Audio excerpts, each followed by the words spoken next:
નમસ્કાર, મંતવ્ય ન્યૂઝમાં આપનું સ્વાગત છે ને હું છું આપની સાથે હિરલ. સુમસામ વાતાવરણમાં કોહરામ મચાવતો એમ્બ્યુલન્સનો એ અવાજ જે આજે પણ આપણા કાનોમાં અથડાય છે ત્યારે રૂવાડા ઊભા થઈ જાય છે. સાચું જ સમજ્યા છો, વાત અહીં કોરોના વાયરસની છે.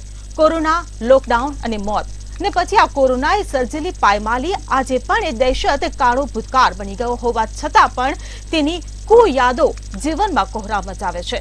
ચીનમાંથી ફેલાયેલા આ વાયરસે ભારતમાં પગે પસારો કરીને નરસંહાર સર્જ્યો હતો. આપણા સગા સંબંધી, મિત્રો, મોટી હસ્તીઓએ કોરોનાની ચપેટમાં આવીને જીવ ગુમાવ્યા હતા.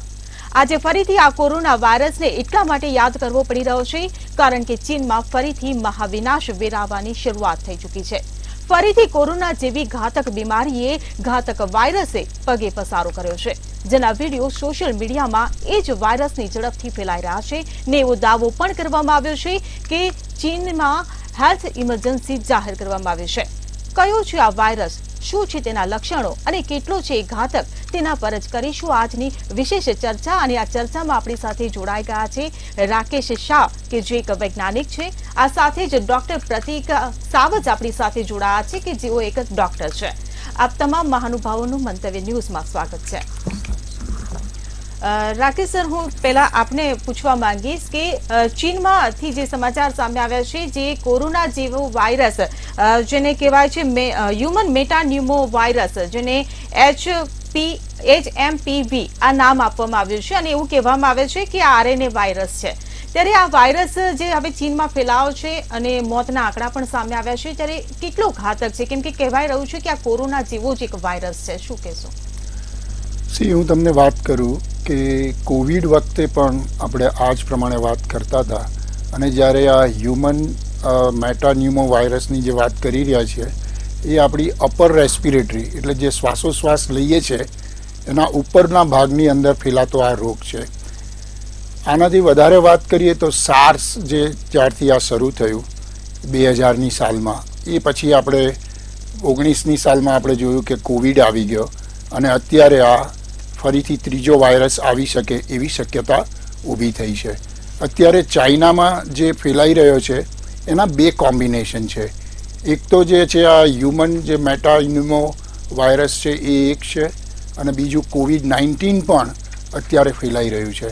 એટલે આપણે અહીંયા ઇન્ડિયાની અંદર જો વાત કરીએ તો આ પર્ટિક્યુલર વાયરસ વર્લ્ડ ઓવર જ્યારે સ્પ્રેડ થશે, જે હજી સ્પ્રેડ થયો નથી, અને ત્યાંથી અહીંયા આવતા અમે એવું એક્સપેક્ટેશન કરીએ છીએ કે ચોમાસા દરમિયાન આપણે અહીંયા આગળ ફરીથી આવો એક વેવ આપણે જોઈ શકીએ છીએ. પણ હજી પણ ચાઇનામાં હેલ્થ ઇમરજન્સી ડિક્લેર કરી છે. WHOએ હજી હેલ્થ ઇમરજન્સી ડિક્લેર કરી નથી. છતાં પણ જે લોકો આપણે પહેલેથી આપણે જે ચેતીને ચાલવું જોઈએ એ પ્રમાણે કહીએ તો જે કોઈ પણ આપણા પ્રોટોકોલ હતા કોવિડ વખતના, એ જ પ્રોટોકોલ અત્યારે ફરીથી બચાવશે. કારણ કે એના જેટલા પણ સિમ્ટમ્સ છે એ બધા સાર્સ અને કોવિડને રિલેટેડ જે કંઈ પણ સિમ્ટમ્સ હતા એવા જ સિમ્ટમ આ નવા વાયરસના પણ છે. એટલે હું અહીંયા એવું સજેસ્ટ કરીશ કે જેટલી આપણે પ્રિકોશન પહેલેથી લઈ લઈશું તો સ્પ્રેડ થવાની શક્યતા ઓછી રહેશે, અને કદાચ સ્પ્રેડ થશે તો એની જે ઇન્ટેન્સિટી જે કહીએ કે આપણા ઉપર જે અસરો કહીએ એ ઘણી ઓછી થશે. અને આ પર્ટિક્યુલર વાયરસમાં હું અત્યારે એટલું કહીશ કે ચાઇના અને બીજા વર્લ્ડમાં જે માની લો કે US છે તો ત્યાં આગળ બર્ડ ફ્લૂ પણ એટલો જ સ્પ્રેડ થયેલો છે, અને એની અંદર બાળકો અને સિનિયર સિટીઝન એ લોકો સૌથી વધારે આની ઝપેટમાં આવે છે. કારણ કે એમની ઇમ્યુન સિસ્ટમ જે છે એ લોઅર સાઈડમાં હોય છે ઓલવેઝ બી. કમ્પેર ટુ આ વાયરસના પ્રકોપથી જો કોઈને પણ બચવું હશે તો હજી પણ આપણે જેટલા પણ જે પ્રોટોકોલ કોવિડ વખતે રાખતા હતા એ જ પ્રોટોકોલનું જો અત્યારે પાલન કરવાનું ચાલુ કરી દઈશું તો ફરીથી આપણે આ મહામારીમાંથી બચી શકશો. જી બિલકુલ. આપણી સાથે પ્રતિકભાઈ પણ જોડાયેલા છે. પ્રતિકભાઈ, હું તમને પૂછવા માંગીશ, આ જે વાયરસ કોરોના જેવો કહેવામાં આવી રહ્યો છે, જે ફેલાવ છે, તેનાથી જે કોહરામ મચ્યો છે, ત્યારે આ વાયરસના લક્ષણો શું છે અને તેની કહેવાય છે કે બાળકો પર વધુ અસર કરી રહી છે, ત્યારે એની ઘાતકમાં ઘાતક અસર કેવી રહેશે? જી નમસ્કાર મંતવ્ય ન્યૂઝ. સૌ પ્રથમ તો આ કોઈ નવો વાયરસ છે નહીં, આ બહુ જૂનો વાયરસ છે અને ઘણા સમયથી ઇન્ડિયામાં આના કેસીસ અમે જોઈએ છીએ. ખાસ કરીને આ બીમારી બાળકોમાં વધારે જોવા મળે છે.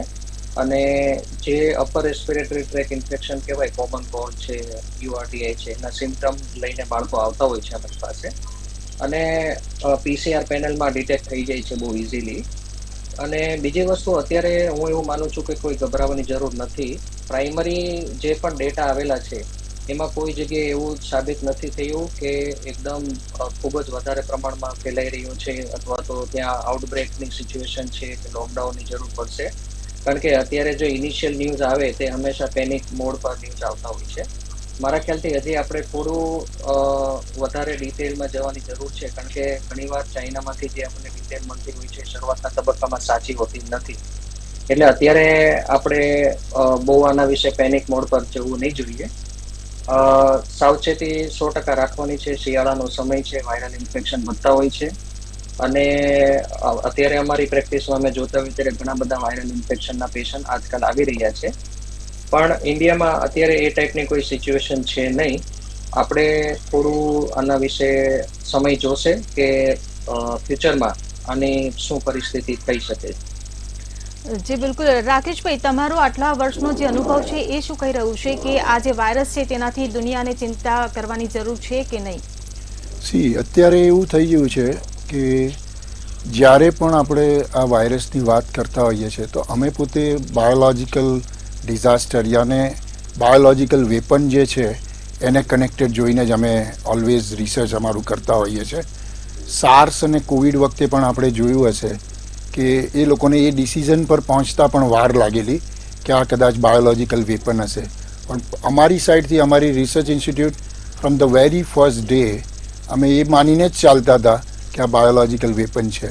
અને એના જે કંઈ પણ પ્રોટોકોલ અમે છેલ્લા 35 વર્ષમાં ઇમ્પ્લિમેન્ટ કર્યા છે વર્લ્ડ ઓવર, એ જ પ્રોટોકોલ કોવિડમાં બધી જગ્યાએ ઇમ્પ્લિમેન્ટ કરેલા.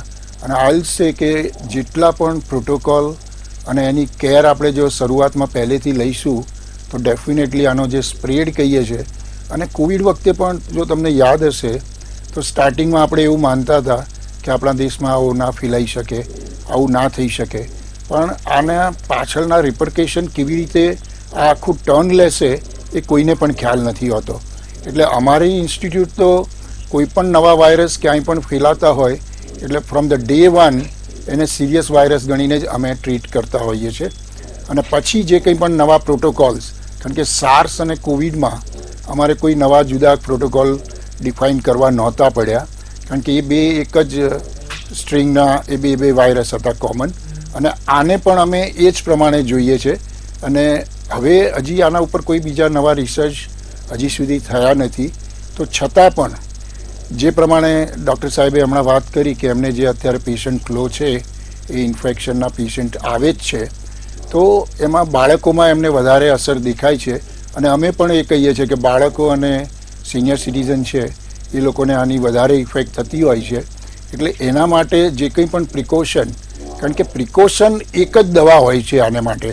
અને અત્યારે જો આપણે ડૉક્ટર સાહેબના કહેવા પ્રમાણે જો અત્યારે એન્ટર થઈ ચૂક્યા હોઈએ આ જ વાયરસની અંદર, તો અત્યારે આપણે ચોક્કસ પ્રમાણે એની કેર લેવી જોઈએ. કારણ કે આ ક્યારે સ્પ્રેડ થઈ જશે એ આપણને પણ ખબર નથી. અને ચાઇનામાં જે પ્રમાણે અત્યારે અમારે જે રિપોર્ટ્સ આવે છે કે હોસ્પિટલોની અંદર ટોળાના ટોળા અત્યારે આવી રહ્યા છે. હવે એ ફર્ધર એનાલિસિસ આપણી પાસે હજી આવ્યું નથી કે એ પર્ટિક્યુલર કયા વાયરસના આવે છે. પણ અત્યારે એવું અમે ચોક્કસપણે માનીએ છીએ કે હ્યુમન મેટાન્યુમોનો જે આ વાયરસ છે એના ઉપરના વધારે આ ફોકસ થયેલું છે. જી બિલકુલ. પ્રતીકભાઈ, જે પ્રકારે ચાઇના સાથેનો વ્યવહાર છે, ચીન સાથેનો, લોકોનું વ્યાપારિક દ્રષ્ટિએ આવન જાવન વધારે રહેતું હોય છે, ત્યારે શું લાગે છે કે ભારતમાં એ વાયરસ આવવાનો ખતરો ખરો? જી, મેં પહેલા કીધું એ પ્રમાણે કે આ વાયરસ ઓલરેડી ભારતમાં છે જ. હ્યુમન મેટાન્યુમો વાયરસ કોઈ નવો વાયરસ નથી. અને આ ઇવન કોઈ પણ શિયાળાના સમયમાં આની પહેલા ફ્લૂ વાયરસનો આઉટબ્રેક હતો આપણે ઇન્ડિયામાં. એની પહેલા હમણાં માઇકોપ્લાઝમા ન્યુમોનિયાનો આઉટબ્રેક હતો. તો આવી રીતે સમયની સાથે વાયરસના બદલાવ થતા હોય છે. રહી વાત વ્યાપારિક રિલેશનની, તો 100% જો ચાઇનામાં આપણે બિઝનેસમાં ટ્રાવેલ કરતા હોય છે તો સ્વાભાવિક રિસ્ક છે કે ત્યાંથી વાયરસ અહીંયા સ્પ્રેડ થઈ શકે છે.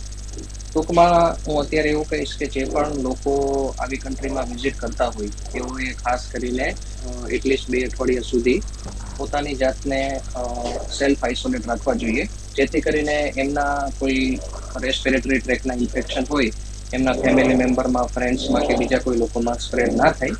અને આપણે હંમેશા એક વખત કોવિડનો આઉટબ્રેક ફેસ કરેલો છે, એટલે ચાઇનામાં થતી ઘટનાઓ પર 100% આપણે ધ્યાન રાખવું જ જોઈએ. અને હું એવું કહીશ કે હું પણ આ વસ્તુઓને ફોલો કરતો રહીશ, આપણે બધા પણ ફોલો કરતા રહીશું કે ત્યાં કેવી સિચ્યુએશન થઈ રહી છે, અને એના આધારે જે આપણે પ્રિકોશન રાખવા જોઈએ એ સમય પ્રમાણે રાખતા રહીશું.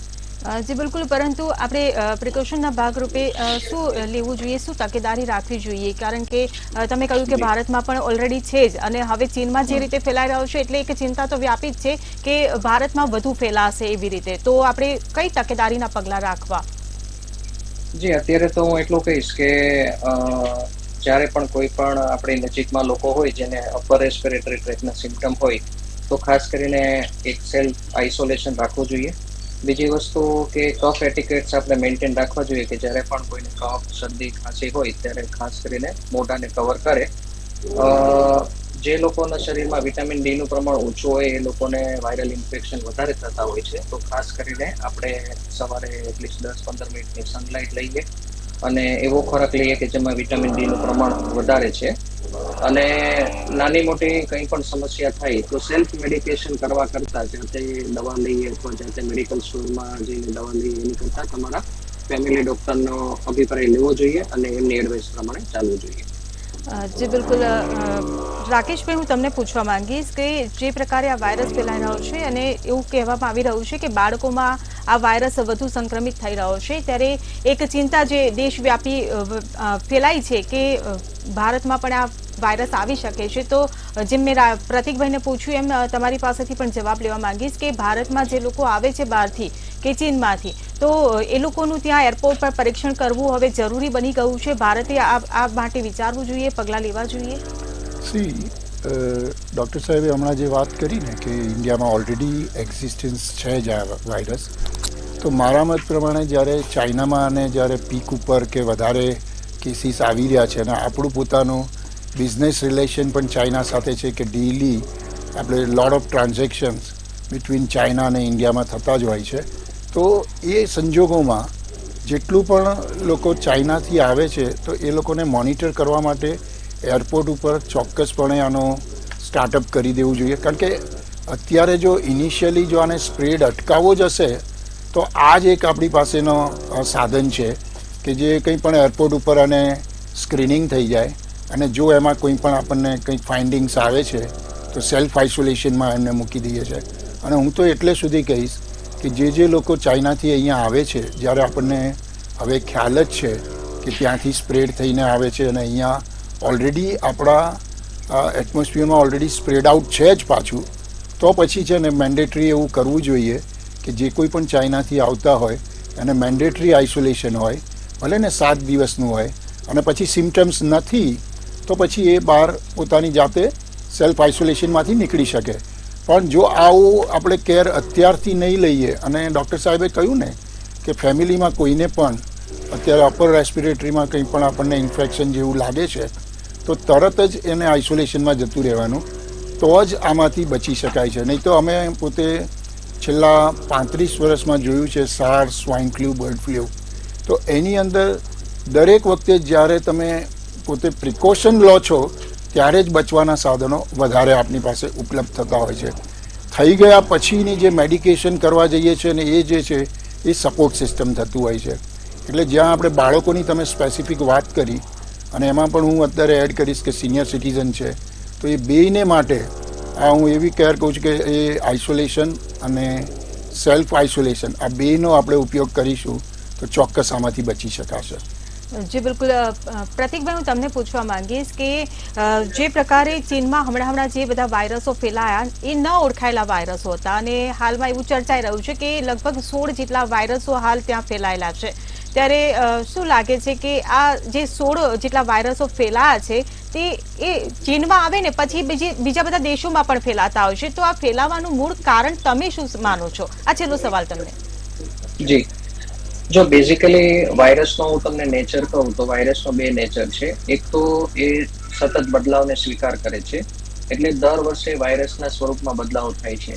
હ્યુમન મેટાન્યુમો વાયરસ લઈ લો, કોવિડ લઈ લો, ફ્લૂ લઈ લો, બર્ડ ફ્લૂ લઈ લો, તો આ બધા વાયરસ છે એમનો નેચર છે કે સમયાંતરે પોતાનામાં બદલાવ લાવે છે.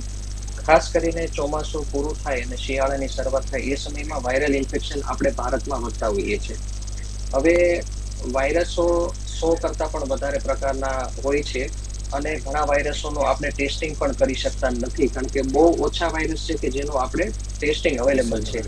સામાન્ય રીતે અમારી પાસે કોઈ પણ પેશન્ટ આવે સિમ્પટમ લઈને વાયરસના, તો અમે ખાલી એટલું જ કહી શકતા હોઈએ છીએ કે તમને વાયરલ ઇન્ફેક્શન છે, પણ એનું ડિટેલમાં અમુક વાયરસનું ટેસ્ટિંગ જ થાય છે. તો જેવી રીતે ચાઇનામાં વાયરસના આઉટબ્રેક થતા હોય છે, એવી રીતે ભારતમાં પણ વાયરસના આઉટબ્રેક થતા હોય છે. સ્વાભાવિક છે એમાંનો જે કોવિડ વાયરસ જે હતો, જે આખા વર્લ્ડમાં ફેલાણો, એ ઘટના બહુ રેર ઘટના બની ચૂકેલી છે. હવે રહી વાત હ્યુમન મેટાન્યુમો વાયરસ, ફ્લૂ વાયરસ, તો એ ચાઇનામાં પણ વાયરલ આઉટબ્રેક બહુ થતા હોય છે. એનું કારણ એક તો ત્યાંનું વેધર છે, બીજી વસ્તુ કે ત્યાંના લોકોનું જે ઇટિંગ પેટર્ન છે, ખાવાની પેટર્ન છે, ખાસ કરીને એ લોકો એનિમલ ફૂડ વધારે લેતા હોય છે. આ વાયરસ સામાન્ય રીતે એનિમલમાં વધારે થતા હોય છે. વારે વારે એનિમલના કોન્ટેક્ટમાં આવવાથી ત્યાં વાયરસનું આઉટબ્રેકનું પ્રમાણ વધારે હોઈ શકે છે, હું માનું છું. કમ્પેરિઝન ટુ ચાઇના, આપણે ત્યાં એટલો બધો વાયરલનો આઉટબ્રેક નથી હોતો. વાસ્તુ રહી કે જ્યારે ચાઇનામાં શરૂઆત થઈને ઓલ ઓવર વર્લ્ડમાં ફેલાય, તો ચાઇના એક બહુ મોટું ગ્લોબલ માર્કેટ છે. આખા વર્લ્ડના લોકો ચાઇનામાં ટ્રાવેલ કરે છે બિઝનેસ પોઈન્ટ ઓફ વ્યૂથી. એટલા માટે સંભાવના એ વસ્તુની રહેતી જ હોય છે કે ત્યાં વાયરસના આઉટબ્રેક થાય તો એ બીજા વર્લ્ડમાં સ્પ્રેડ થઈ શકે છે. અને હું તો એવું માનું છું કે આપણે હંમેશા કોઈ પણ ઇન્ટરનેશનલ ટ્રાવેલ કરીએ ત્યારે કફ એટિકેટ્સ તો ફોલો કરી શકીએ છીએ. અને એરપોર્ટ હોય કે આપણે કોઈ પણ પબ્લિક ગેધરિંગ હોય, ત્યાં સિમ્પલ એક સાદું માસ્ક અથવા તો મોટા પર કપડું બાંધીને પણ આપણે ફરી શકીએ છીએ જ્યારે આ પ્રકારની સિચ્યુએશન થતી હોય ત્યારે. તો એટલું જ કહીશ કે હમણાં આપણે આંકડાઓ પર ધ્યાન રાખશું, ન્યૂઝ પર. અને આવા સમયે એક મને જે વસ્તુનો ડર લાગે, હંમેશા ખોટી ન્યૂઝ ફેલાવવાનો પણ બહુ ડર લાગતો હોય છે. એટલે આપણે ખોટી ન્યૂઝથી પણ દૂર રહીએ અને સાવચેતી રાખીએ કે આપણને સાચી માહિતી સમયાંતરે મળતી રહે.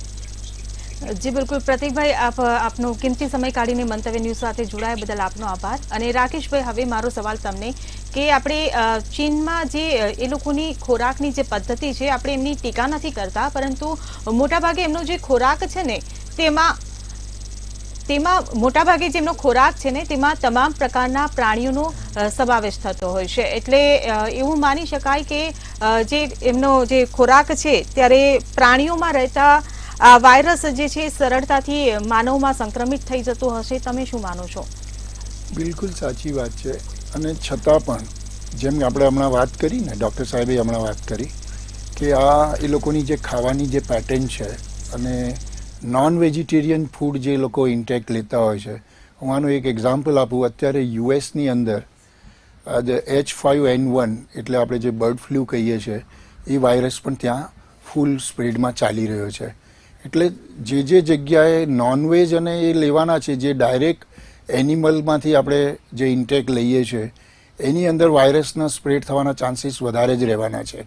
એટલે મારું અત્યારે એવું માનવું છે કે જ્યારે એક વખત વાયરસ સ્પ્રેડ થઈ જાય છે હ્યુમનની અંદર, પછી એ નોનવેજ કે વેજીટેરિયન એવું જોતું નથી. એટલે એ પછી જ્યારે માની લો કે ઇન્ડિયામાં એ વાયરસ સ્પ્રેડ થઈને આપણી પાસે આવે છે, ત્યારે એ ભલે વેજીટેરિયન હોય કે નોન વેજીટેરિયન હોય, બેને માટે એ સ્પ્રેડ થવાનું છે. કારણ કે ત્યાર પછીની એની ફેલાવાની જે પેટર્ન છે એ એર અને પાણીથી વધારે થવાનું છે. અને હું આમાં તમને વધારે વાત કરું કે અમે પોતે તો ઘણા બધા રિસર્ચ કર્યા છે. સાર્સ વખતે પણ કર્યા હતા, કોવિડ વખતે પણ કર્યા, અને અત્યારે પણ અમારા કન્ટિન્યુઅસ રિસર્ચ ચાલુ હોય છે કે એરથી પણ આ વાયરસ અને પાણીથી પણ આ વાયરસ સ્પ્રેડ થતો હોય છે. એટલે ઘણી જગ્યાએ આપણા સિસ્ટમની અંદર ઘણા રિલિજિયસમાં હું જોઉં છું, જૈનિઝમમાં પણ, કે એ લોકો ઉકાળેલું પાણી પીવે છે. તો એનાથી ઘણા બધા વાયરસ તમે એવોઇડ કરી શકો છો. કારણ કે ફૂડ ઇન્ટેક જે લઈએ છીએ એમાં વોટર પાર્ટિકલ્સ આપણે ફૂડ કરતાં પણ વધારે હોય છે. અને ફૂડની અંદર તો ચલો એક વખત બોઇલ થઈ જાય છે એટલે અમુક વાયરસને તમે બાયપાસ કરી શકો છો. એટલે આપણી જે અહીંયા ખાવાની પેટર્ન છે, પ્લસ કોવિડ વખતે જે આપણે વેક્સિનેશન પ્રોગ્રામ થયો હતો અને આ બધામાં અત્યારે હ્યુમન સિસ્ટમ વાયરસની અગેન્સ્ટમાં જનરલી એવું હોય છે કે આટલા વખત સુધી એ મેન્ટેન નથી કરતું, પણ જે રીતે બીજા દેશોમાં જે સ્પ્રેડ થાય છે અને એની કમ્પેરિઝનમાં આપણને અહીંયા આઉટબ્રેક જોવા નથી મળ્યો. તો એના અનુસંધાનમાં હું એટલું જરૂર કહીશ કે આપણું જે ફૂડ પેટર્ન જે છે અને ફૂડ ઇન્ટેક લેવાની જે સિસ્ટમ છે એ ડેફિનેટલી બીજા કન્ટ્રી કરતાં ઘણી સારી છે. અને જે ફૂડમાં જે આપણા કિચનમાં આપણે એમ કહીએ છીએ કે અડધું આપણું ડૉક્ટર જ આપણે ગણીએ ને કે જે સ્પાઇસીસ અને જે આપણે યુઝ કરીએ છીએ તે itself work as a Ayurvedic medicine. તો આ બધા જે વર્ષો જૂના આપણા જે સિસ્ટમ છે એને જે આપણે હજી સુધી એડોપ્ટ કરી રાખી છે. તો આ બધા રીઝનો જેને હું જોઉં છું કે આપણા મોટા આઉટબ્રેકમાંથી આપણને આ સિસ્ટમ જ આપણને બચાવી રાખે છે અને આપણી ઇમ્યુન સિસ્ટમને પણ મેન્ટેન કરી રાખે છે. જી બિલકુલ રાકેશભાઈ, હું એક પ્રશ્ન એવો પૂછવા માંગીશ કે અગાઉ એવી એક જાહેરાત થઈ હતી જ્યારે કોરોનાનો જે કાળ ચાલી રહ્યો હતો, કોરોના વાયરસ ફેલાયો ત્યારે એવી જાહેરાત હતી કે અલગ અલગ ફેઝમાં આ જે વાયરસ છે ને એ ફરી પાછો આવશે. ત્યારે હવે પછીનો જે ફેઝ આવશે ને એ કોરોના વાયરસ બાળકોમાં સંક્રમિત વધારે થશે એવું એ વખતે જાહેરાત થઈ હતી. ત્યારે હવે આપણે બીજી તરફ જોવા જઈએ ને તો ભારતમાં પણ અત્યારે જુઓ તો શિયાળાને લઈને બાળકો માટે એવી ચિંતા વ્યક્ત કરવામાં આવી છે કે બાળકોમાં શિયાળામાં જે રોગ પ્રતિકારક શક્તિ હોય છે એ ઘટી જતી હોય છે ને તેના કારણે તેઓ વધારે રોગનો ભોગ બનતા હોય છે, રોગ વધારે બાળકોમાં ફેલાતા હોય છે અને આ જે વાયરસ છે એ પણ બાળકોમાં વધારે સંક્રમિત થઈ રહ્યો છે. એટલે શું આ એ જ ફેઝ છે કે જેની પહેલા અગાઉ જાહેરાત કરી હતી? મેં કોવિડ વખતે પણ મારા ઘણા બધા ઇન્ટરવ્યૂઝ હતા તો મેં એ વખતે પણ વાત કરી હતી કે અમે કોવિડને ને આ બધાને અમે મેડિકલ ટર્મિનોલોજીથી જોતા નથી. અમે જ્યારે રિસર્ચ કરીએ છીએ ત્યારે બાયોલોજિકલ વેપન્સથી જે કંઈ પણ સ્પ્રેડ થવાનું હોય એના ઉપર જ ફોકસ કરીને અમે પોતાના રિસર્ચ ચાલતા હોય છે. તો ત્યારે પણ તમે મારા જૂના ઇન્ટરવ્યૂ જોશો 2020-21માં પણ મેં એ વખતે વાત કરી હતી કે આ વાયરસ 5 થી 7 વર્ષ સુધી દરેકની બોડીમાં એક્ઝિસ્ટન્સ રહે છે, because this is nothing but the biological weapon. અને જ્યારે કોઈ પણ વેપનની કોઈ પણ વસ્તુ આપણા બોડીની અંદર એક્ઝિસ્ટન્સ થાય છે તો બાયોલોજિકલ વેપન આપણા શરીરમાંથી 5 વર્ષ 7 વર્ષ સુધી નીકળતું નથી. એટલે જ્યારે આપણી બોડીની અંદર ઇમ્યુન સિસ્ટમ ડાઉન થાય છે ત્યારે આ વાયરસ તરત બહાર આવી જાય છે અને આપણને એવું થાય કે બહારથી આવેલો વાયરસ આપણને લાગ્યો હશે. છતાં પણ આપણે જે પ્રમાણેનો વેક્સિનેશન પ્રોગ્રામ થયેલો કોવિડ વખતે અને એ જે કોવિડ વખતનો વેક્સિનેશન પ્રોગ્રામ જે છે એને આપણને કોવિડ પછીના જે કંઈ પણ બીજા નાના મોટા ઇન્ફેક્શન જે લાગવા જોઈએ એ બધામાંથી બચાવ્યા છે. એટલે હું અહીંયા એટલું કહીશ કે કોવિડ વખતની આપણી જે કંઈ પણ એક્સરસાઇઝ થયેલી અને એ જે પ્રોટોકોલ અને એ પ્રમાણે બધાએ પાલન પણ કરેલું અને જ્યારે પણ અહીંયા આપણને આઉટબ્રેક વધી જાય ત્યારે એ જ પ્રમાણે પાલન કરીશું તો અહીંયા કોઈ વાંધો નહીં આવે. એઝ ઓફ નાવ અમને અત્યારે એવી રીતના સિમ્ટમ્સ લાગી રહ્યા છે. પછી કેવું છે કે આ વિન્ટર જશે પછી જ્યારે ચોમાસું ફરીથી આવશે ત્યારે કેવી રીતે સ્પ્રેડ થાય છે ત્યારે એના ઉપર બહુ મોટો આધાર રાખશે.